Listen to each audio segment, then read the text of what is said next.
your girl Leia Chanel, and today we are going to be talking about our cycles, the seasons, the different phases of our cycle, and how to better flow with them instead of flowing against them, and how that can make our lives easier. These are just things I wish I knew when I was younger, and I'm just going to tell you how it helped me, and I hope it helps you too. So let's get into the video.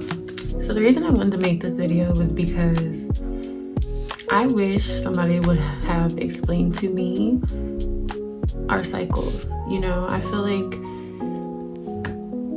this is key information. This is information that makes our life so much simpler, so much easier, so much flow, really would help us flow with ourselves instead of flowing against ourselves. So really, what I did was I went and I broke down. I got my journal. So I went and I broke down the different phases of our cycle into the 4 seasons. What's that sounding like? Nature? Oh yeah, because we're nature. Yeah.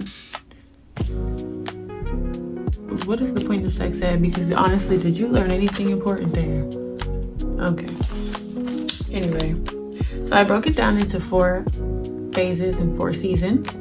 So we have the restore, the awaken, the perform, and the balance.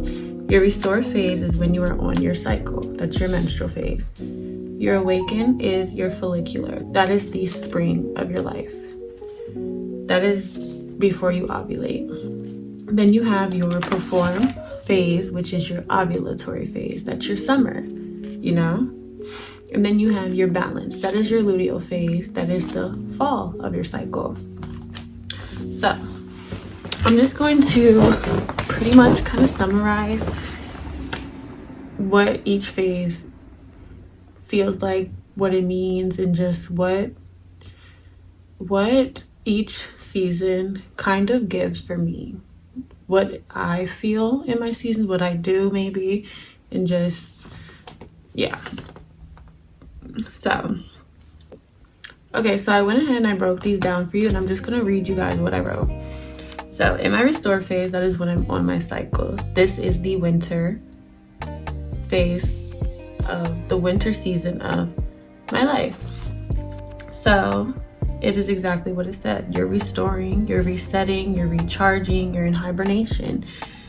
So this is when I am the most reflective. This is a good time for reading. This is when you're learning, you're reading books, you're watching videos, you're spending good old time with yourself, and you're getting to know yourself going forward. What is this cycle version of you maybe into, maybe wanting to learn, maybe wanting to know, maybe wanting to incorporate? So this is when your energy is turned inward. This is when you'll get some ideas, honestly, from reading. You'll get some ideas of what you should be letting go of with that past cycle. You're very reflective. So you're reflecting on your past cycle. What are some mindsets you need to let go of? What are some beliefs you need to let go of? What are some actions you need to let go of? Habits you need to let go of? You're really going to notice them from the past cycle.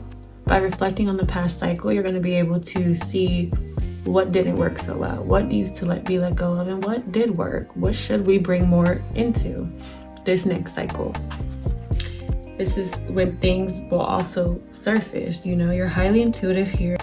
So this is when you're more sensitive. Flow with that. You know, it's really letting you know what things are surfacing to be let go of. Okay. So the more you acknowledge these things that are triggering you, the more you can set yourself free from them in this next cycle. They don't have to come with you to this next cycle. Say you cry because your boyfriend didn't compliment you. What's that telling you? You need to let go of wanting his validation over your own. You don't need external validation. You know you look good. Then you can incorporate that going forward, and you just set yourself free from external validation. That's a hell of a superpower. So anyway, see what I mean? The more you flow with yourself, the better your life will be. The more you flow in life. So the next phase of your cycle is your awaken. Again, this is your spring. This is when your mood is getting better, your energy is picking up, your focus is coming back, your concentration is improving, you're having more energy. It's good for planning out projects. In my awakened cycle is actually when I went ahead and I wrote out the outline for this video. You know, it's good for the first steps. It's when you can start creating, you can start them. This is really good for brainstorming. This is really good for getting those ideas. Write them down. Any ideas you get during this part of your cycle, the follicular phase, write them down. Write them down. So lots of clarity will come here too. Lots of clarity from maybe why things triggered you in your cycle. Maybe this is why in the past cycle this happened. You're gonna get lots of clarity here. Flow with it. Next is your perform phase, your summer season. This is when you're more daring, you're pouring life energy into your projects that you created in your awakened phase. Follow new passions. Speaking boundaries is easier.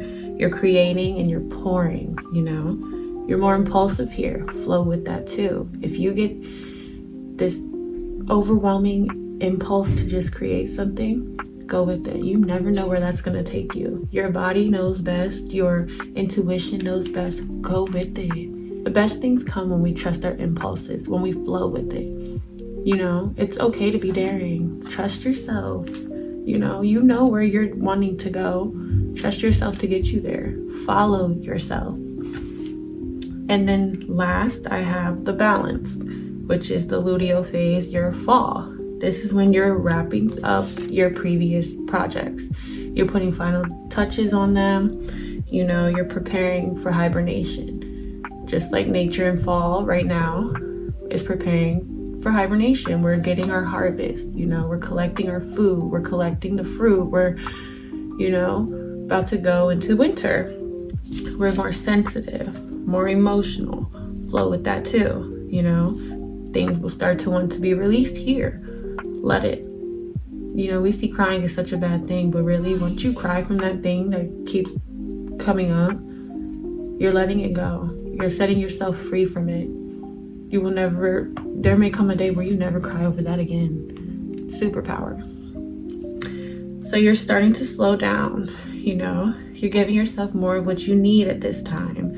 It's lone wolf time, couch vibes, we're starting to hang out more with ourselves, You're not going to want to be as social. You're going to cancel plans. That's cool. You're not even maybe going to want to create right now.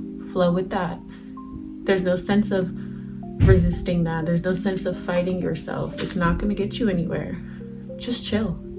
Go lay down. Take a nap. Go watch some movies.